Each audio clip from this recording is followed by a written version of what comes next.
રાજકોટ મનપાની મોન્સૂનની નબળી કામગીરીની પોલ ફરી એક વખત છતી થઈ ગઈ છે। રાજકોટમાં ફરી એક વખત ખાડાઓનું રાજ્ય જામ્યું છે।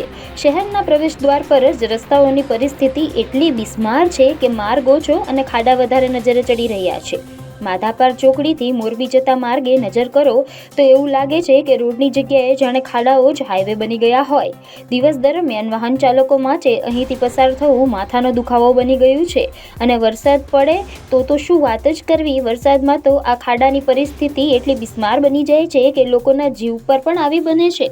ખાડાથી ભરેલા આ રસ્તાઓને કારણે વાહન ચાલકોને હાલ ભારે હાલાકીઓનો સામનો કરવો પડી રહ્યો છે, કેમ કે અહીં વારે વારે ટ્રાફિક જામ અને અકસ્માત જેવી ભયાવહ પરિસ્થિતિ સર્જાય છે, જેના કારણે લોકો કંટાળી ગયા છે।